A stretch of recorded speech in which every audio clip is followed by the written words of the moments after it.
E aí, pessoal, tudo bom? Hoje a gente tem um dos últimos assuntos centrais da orientação a objetos, que é o encapsulamento. Vocês vão finalmente saber para que serve aquele public que eu estou adiando desde o primeiro dia de aula.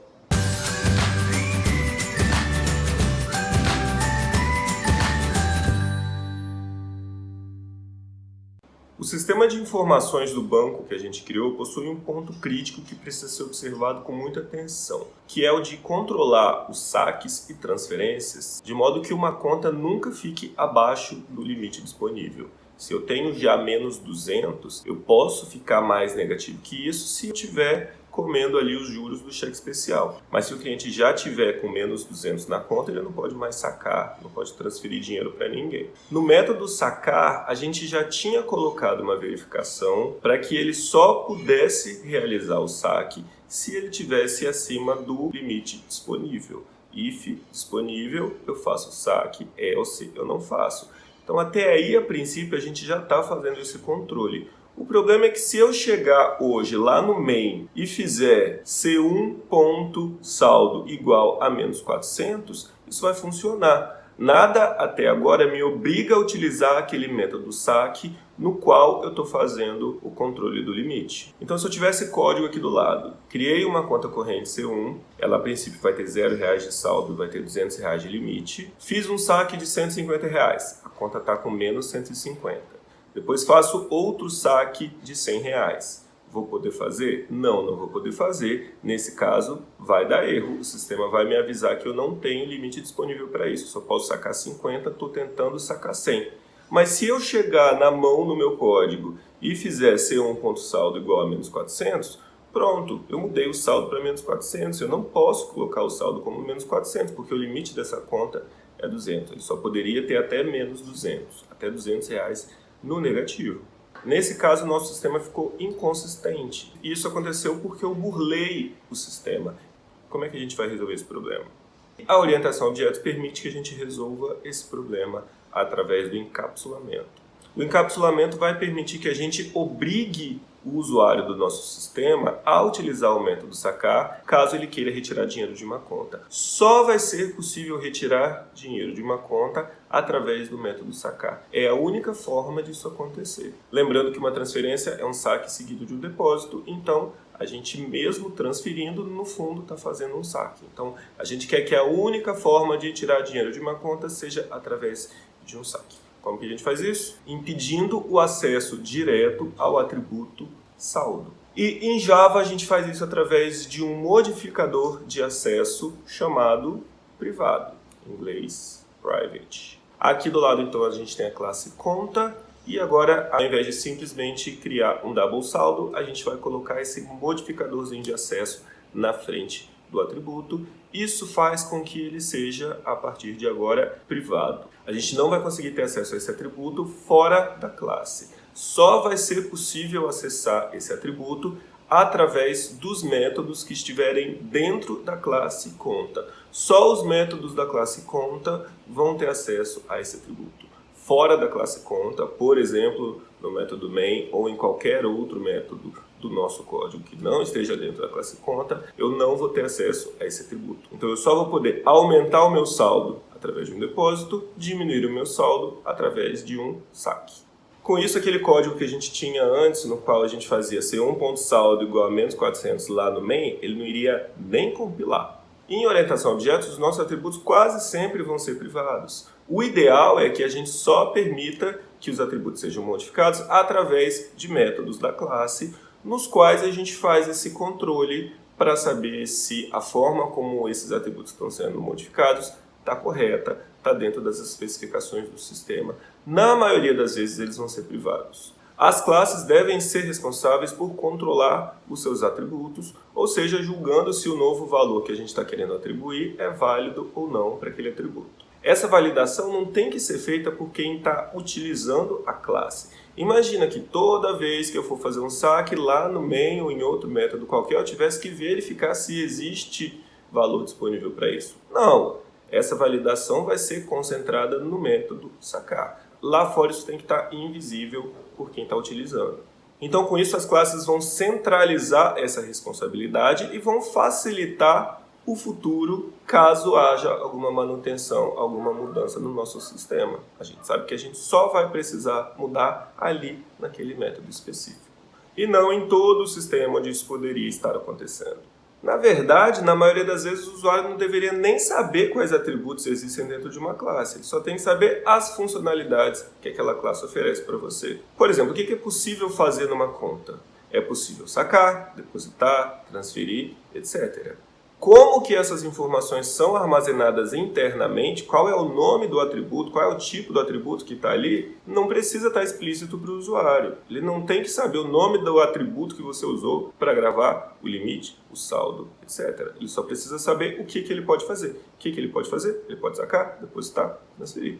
Portanto, o usuário do sistema que for utilizar o método sacar, ele só precisa de uma informação, que é o quê? Se aquele saque foi possível de ser realizado ou não, se ele foi feito ou não com sucesso. E para isso, o nosso método está retornando um valor booleano, true ou false, que vai informar isso para a pessoa. Ou seja, o usuário do sistema precisa saber apenas o que o nosso método está fazendo, não como ele está fazendo. O que faz o método sacar? Retira dinheiro de uma conta. Como ele faz isso? Não interessa. Pelo menos para quem estiver utilizando esse método que a gente disponibilizou. Então, como eu falei agorinha, se em algum momento for preciso alterar a lógica de como é feito uma retirada de dinheiro da conta, a gente tem certeza absoluta que isso só vai precisar ser feito lá no método sacar. Porque nenhum outro lugar do nosso código vai estar retirando o dinheiro da conta, vai estar alterando o valor do saldo. Tudo bem? Em geral, a gente utiliza 3 modificadores de acesso. O primeiro é o público, que vocês cansaram de ver, mas eu não falei para vocês para que ele servia. O público indica que uma classe, um método ou um atributo pode ser acessado mesmo fora da classe, mesmo fora do pacote onde aquela classe foi inserida. Qualquer outro lugar do código que a gente tiver, a gente vai poder acessar a classe, o método ou o atributo. Ele vai estar visível fora da classe. No diagrama de classe, a gente representa isso com um mais. Já o privado, que a gente acabou de ver, indica que um método ou um atributo só pode ser acessado dentro da própria classe, ou seja, ali dentro dos métodos que a gente tiver definido da classe. No diagrama, a gente representa isso com um menos, um tracinho na frente do atributo ou do método. Tem ainda um terceiro que é muito utilizado, que é o protegido. O protegido significa o quê? Se na classe conta eu tenho um saldo que é privado, o saldo só pode ser modificado dentro da classe conta. Acontece que a gente criou uma conta corrente que herda de conta. A gente pode permitir que nesse caso a gente possa modificar o saldo. Não apenas na conta, mas também na conta corrente que herda o atributo saldo da conta. Para que a gente faça isso, a gente precisa dizer que ele é protegido, que no diagrama é o símbolozinho da tralha, mais conhecido por vocês como hashtag, ou sustenido, ou jogo da velha. Ok? Então, a tralha, ou hashtag, significa que ele vai ser privado, só que se houver uma subclasse, se houver uma classe que herda da classe onde ele foi definido, essa subclasse também vai ter acesso a esse atributo. Se não, se ele for privado, nem a subclasse que herda aquele valor vai conseguir modificar aquele valor. Então, os 3 mais utilizados são esses: público, privado e protegido. O mais, o menos e o jogo da velha. E quando a gente não diz qual é o modificador, o Java, na verdade, não usa nenhum desses 3. Ele usa um 4º modificador chamado friendly, que é basicamente igual ao público. Os elementos vão ficar visíveis fora da classe, mas só se eles estiverem no mesmo pacote. Entendeu? O public não. Mesmo que haja um outro pacote que importe o seu, eu vou conseguir utilizar aquela classe, método ou atributo. Então, quando você não põe, ele é público para o pacote. Ele é esse friendly. Mas quando a gente cria na mão, a gente costuma usar só público, privado ou protegido. Geralmente, as classes são públicas. Para que eu vou criar uma classe que ninguém vai poder acessar? Geralmente, os métodos são públicos, que são as funcionalidades que a gente está disponibilizando para a pessoa, mas pode haver algum conjunto de métodos que eu não queira que a pessoa lá fora utilize. Por exemplo, o disponível. O método disponível serve para quê? Serve para que lá no sacar ou no transferir, eu verifique se o valor é disponível. Mas eu posso decidir que esse método ele vai ser protegido. Ou seja, fora da classe ele não vai ser acessado. Ele é um método auxiliar para que os outros métodos da classe funcionem. Então, os métodos da classe conta poderiam ser todos públicos, mas o disponível, não. O disponível eu posso optar por deixar ele protegido, porque ele é um método que só vai ser útil ali dentro, para que os próprios métodos da classe funcionem.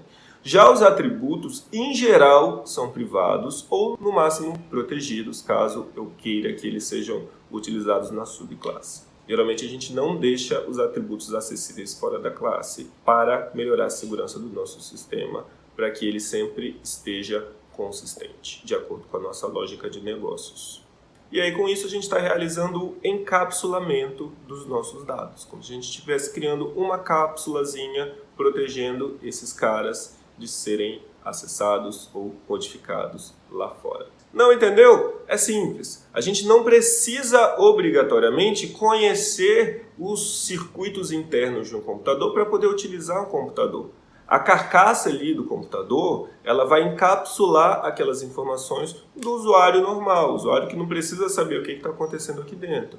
O que ele vai ter acesso? Ele vai ter acesso àquela interface mais amigável que vai esconder o que está sendo feito dele. Ele vai ter um teclado, ele vai ter um mouse, ele vai ter um monitor e através dessa interface ele vai conseguir acessar as funcionalidades que o computador está disponibilizando para ele. O computador está encapsulando esses detalhes e fornecendo para você um conjunto de funcionalidades que permite que você utilize o que ele quer que você utilize.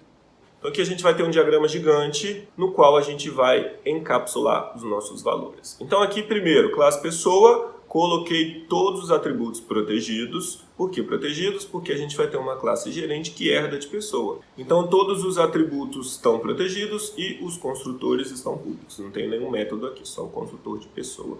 Depois na classe gerente, deixei os atributos privados. Não tem nenhuma subclasse que herda de gerente, então não preciso que eles sejam protegidos.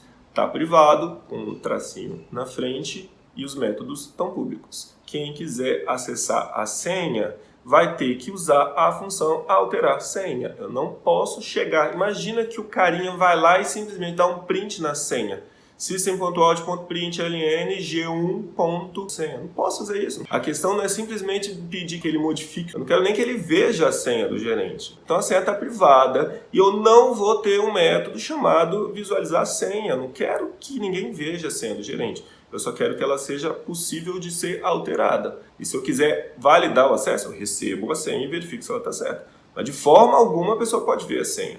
Então a senha tem que ser privada. Classe data, todos os atributos privados, métodos e construtores públicos. Já na classe conta eu deixei os atributos todos protegidos e os métodos todos públicos, exceto o disponível. Como eu falei para vocês, ele vai ser um método auxiliar que só vai servir para que os outros métodos funcionem. Não botei privado, por quê? Porque pode ser que eu queira utilizar o disponível lá embaixo na conta corrente e poupança. Ele só vai poder ser utilizado dentro da própria classe ou das subclasses. E aí depois a gente tem aqui a classe conta corrente, que herda de conta, atributos todos privados, ela não tem nenhuma subclasse, métodos e construtores são públicos, exceto o disponível. Lembra que a gente faz a reescrita do método? Por fim, a poupança não tem nenhum atributo específico, só tem métodos que vão ser públicos. E aí, se você achar que é pertinente permitir que o usuário altere o valor de algum atributo específico, o ideal é você criar métodos que gerenciem essa manipulação. Por exemplo, eu tenho um gerente, quero permitir que a pessoa altere a senha do gerente, vou lá e crio um método alterar senha. O cara não vai chegar lá no main e fazer g1.senha igual a abacaxi, por exemplo. Porque se eu permito que ele altere, eu também permito que ele visualize. Eu não quero que ninguém visualize a minha senha. Então, eu vou criar lá dentro da classe gerente um método alterar senha. E aí, eu, a classe, sou responsável por fazer isso da melhor forma possível, da forma correta, que não vai gerar inconsistências no nosso sistema. Então, toda vez que eu quiser permitir o usuário de visualizar um atributo ou modificar um atributo, eu crio métodos específicos para isso. Geralmente a gente chama esses métodos de get e set. Então aqui na classe conta, se eu quiser permitir que o cara altere ou veja qual é o limite, eu posso fazer um método chamado getLimit, que vai fazer o quê? Vai simplesmente retornar o valor do limite, e eu posso fazer um setLimit, que vai alterar o valor do limite, recebendo uma variável auxiliar como parâmetro, que vai ter o valor do novo limite. Então ele está privado. Lá fora não é possível visualizar ou alterar ele na mão, mas eu quero permitir que o usuário faça isso para esse atributo específico. Então eu crio métodos auxiliares para fazer isso, só que eu estou centralizando a responsabilidade de verificar se isso está sendo feito da forma correta, ok? Então eu posso deixar o atributo privado e utilizar métodos que vão permitir que o usuário tenha acesso a essa informação ou altere essa informação, mas garantindo que isso vai estar sendo feito de uma forma correta, que não gere inconsistências. Tudo bem? Por hoje é isso. Agora vamos para a próxima aula para a gente praticar um pouquinho.